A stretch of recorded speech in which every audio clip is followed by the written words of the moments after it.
The National Disability Networking Forum meeting will take place from the 10th to the 11th of this month. Now, to talk to us about this, we are joined by the Senior Community Liaison Officer in the Department of Disability Affairs under the Office of the President, Daniel Trum. Good morning, Mr. Trum. Thank you so much for joining us on NAMIBIA Connect. Good morning. Thank you very much for having me, and welcome to all your viewers. Thank you. Thank you. Now, before we get to the meeting, the National Disability Forum was launched in 2019. What necessitated its initiation or its mandate thereof? Yes, the mandate of the forum is to bring different stakeholders together. Because our department, our officers realized there are challenges faced by persons with disabilities. And these challenges is not only the responsibility of the disability affairs, but is the responsibility for all stakeholders, being government, NGOs, and organizations of persons with disabilities.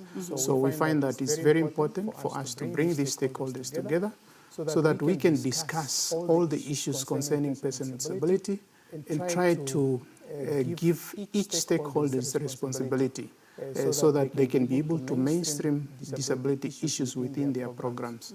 So that is what motivated us to come up with the forum. Now, what is the forum made up of in terms of the members? Yes, the forum has different members, starting from the academic institution, for example, University of Namibia, NAST, IOM, so we have representative there, and the representation of people with disability themselves from the Organization of Persons with Disabilities through their federation. We have 11 OPDs, or Organization of Persons with Disability, including the federation, there are 12. So we have representatives into the forum. And all government ministries and non-governmental organizations, they have representation in the forum. So being like, as I said, that these are all having responsibility on the impact of the living standard of people in Namibia. Yes. Now, part of the mandate is to promote and support government interventions on the implementation of policies, strategies, and programs to mainstream disability matters. How's the support or the intervention been from the government? Yes, we can say that for now we are improving, or the government has improved a lot. Before, disability was seen as a responsibility for Organization of Persons with Disability or Department of Disability Affairs or maybe the Disability Council. But now people get to understand that every ministry has a role to play. For example, Minister of Land, they deal with land, and persons with disability is one of the people supposed to benefit from land. The local authorities, they are also dealing with the local developments. So through that development, people's ability has to benefit. And you find that Minister of Health, Education, almost every ministry, including Youth, Minister of Youth, which is joined now with Education and Higher Education. So all of those stakeholders has the responsibility to include persons with disability into their program. So this also helps us for service delivery, because someone cannot go to the Minister of Agriculture for assistance and that person be sent to the Disability Affairs, because we don't deal with agriculture issues. So but if someone wants to start a project on gardening, so the same way the Minister of Agriculture assists persons without disability is the same they should assist persons with disabilities. So disability affairs, we have responsibility of making sure that those stakeholders, they include disability in terms of benefiting our service deliveries. So we see a lot of changes.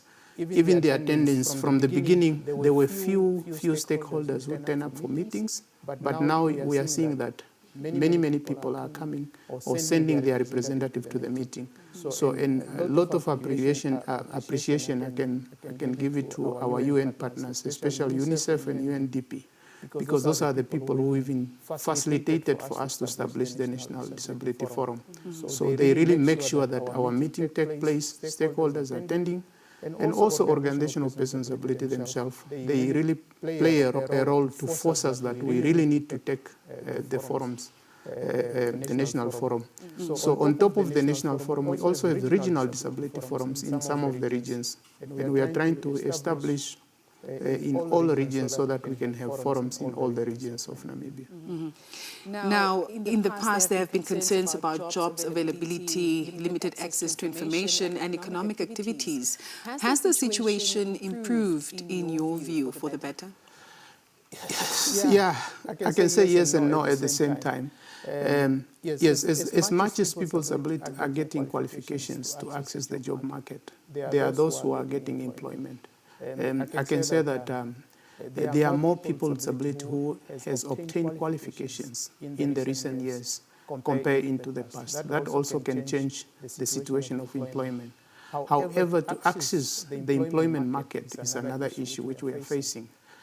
Sometimes people need someone who has experience, but as persons with disability from the disadvantaged group, we did not have those opportunities. Apart from that, maybe you have the opportunity to go to school, but if someone asking you experience, it's always difficult to persons with disability. Maybe a person without disability can volunteer themselves here and there because of the opportunity and the capacity they have, but those opportunities to people with disability are very rare. So that is why we are saying it's still a challenge to persons with disability to get employment. And also some of the requirements. So someone can qualify, let's say maybe you are looking for office administrator. So persons with disability can have a degree, but for someone to get that post, you say, please attach your driving license. So a person is visually impaired who will never obtain a driving license in his life. But because that person doesn't have a driving license, someone disqualified.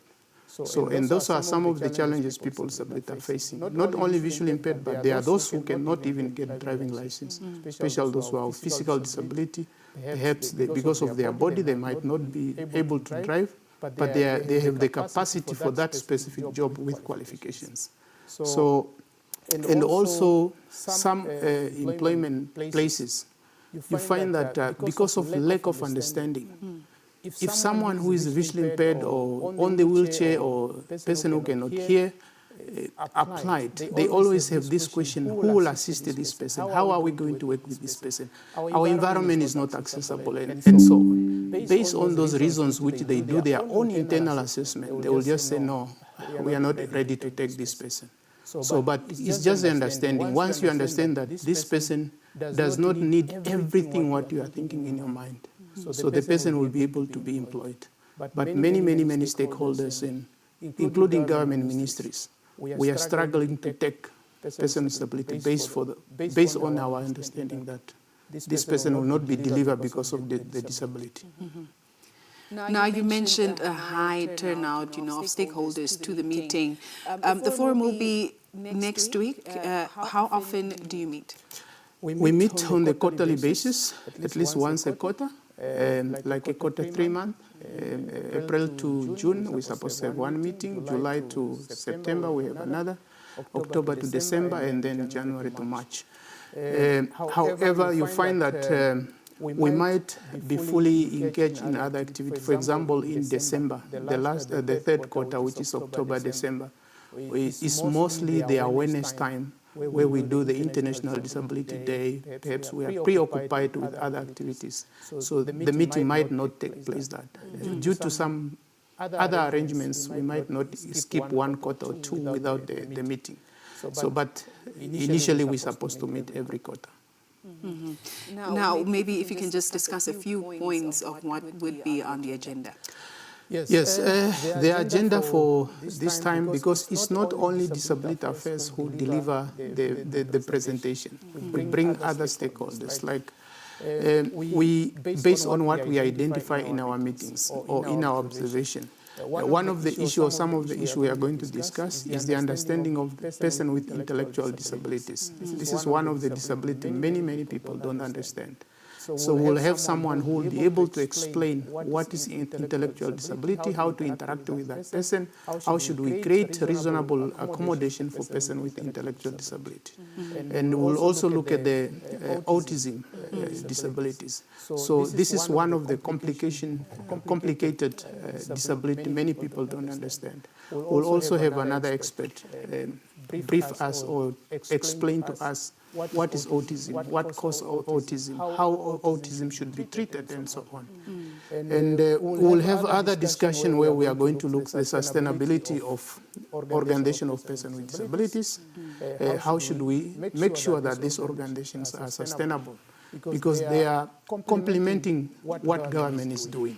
So as a government, we provide some capacity building, but sustainability of their operation is another challenge. They might not be able to recruit someone or to pay someone as a market-related salaries. So we are going to look at how should we make sure that this organization is sustainable. So, and there are many points. Due to time, I might not explain everything, but we are going to look to various, and also access to vocational training, education. We are going to have someone from kayak who will be able to explain to us how should you get access to vocational training, especially through kayak. So as time goes, we'll bring other vocational training in other institutions just to educate people. Yeah, those are some of the few points which we'll discuss. Now, you've mentioned a couple of challenges, that the people with disabilities are facing. Maybe if you could just tell us how we could support or overcome some of these challenges. Yes, mostly there is what we call attitudinal barriers. As long as we are not changing our attitude toward disabilities, there is nothing will change in Namibia. So what we are requesting and what we are encouraging is for people to change their attitude, especially leaders in different institutions. And the other thing is what they say, don't judge the book on its cover. So people with disabilities just need opportunities. So they don't need charity donation or to be given every time. They just also want to be given opportunity so that they can prove their capacity and also contribute to the development of this country. So we are, mostly people say, no, they cannot be able. So without any proof that this person cannot. So that's why what we need to do is just to create that opportunity. Being employment, being education, being business-wise, economical opportunities, let's give them chance so that they can participate. Where they can, they cannot. They can be able to tell you, no, this one is not my area. This one I cannot do. Or even yourself, you will see it, like this person cannot do. But before you give that person opportunity, you will not conclude that this person cannot do. I think that's what we're supposed to do. Now, we've spoken about how, we can create awareness in the workplace. Is something being done, for children also at grassroots levels, maybe, as you mentioned, in education? Yes. We have the organization representing children with disabilities. We call it the Namibian Association of Children with Disability. This organization is mostly led by parents who are having children with disabilities. We work very closely with this organization to provide capacity training, awareness training to different parents. Even last year we did like 2-3 trainings in different regions to capacitate or to make parents and stakeholders understand the capability of children with disabilities.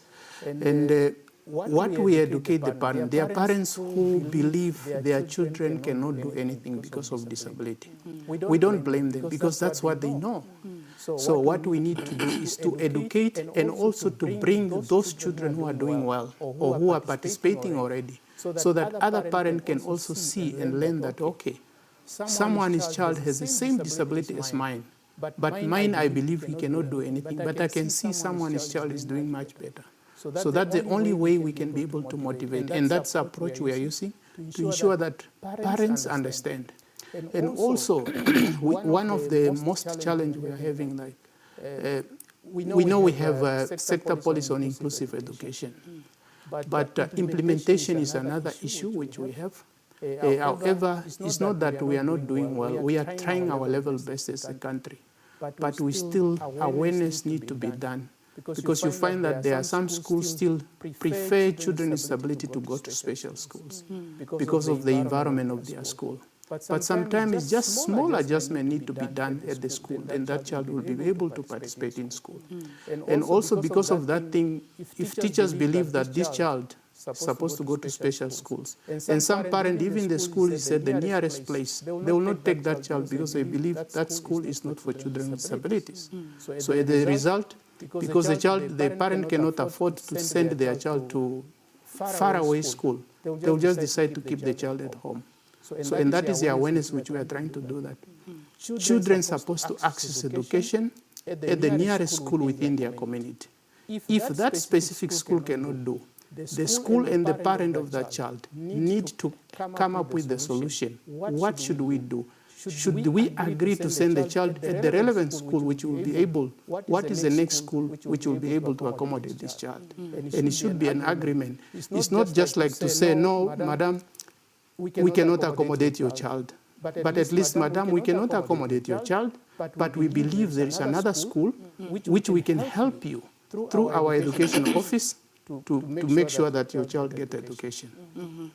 Yes. Well, thank you so much. Now, before we let you go, where will the meeting be taking place? Yes, for the first time, our meeting is going to take place in our own environment. All these years, we use different venues, special hotels, maybe sometime country club. That's the most place we have our meeting. Sometime hotel Havani, and so on. But this time we decide we are taking place the Disability Networking Forum meeting at the Disability Resource Center in Katutura. That is where most of our organization of persons with disabilities are having their offices. We also have 2 staff members from our division or the department who are sitting there. And we have good environment where the meeting can take place. In the past, we have a challenge to take meetings there, but some of those challenges have been addressed. So we feel that let's take the meeting to our own house, and where the OPD cannot even take a taxi to go to town or a country club and so on. So that's mean it will be at the Disability Resource Center. It's just in Okuriangala. If people know Stop and Shop on Ndoto Street, it's just opposite Stop and Shop. That's where the place is. So that's where the meeting will take place, starting from 8:30 until 5 o'clock for the 2 days.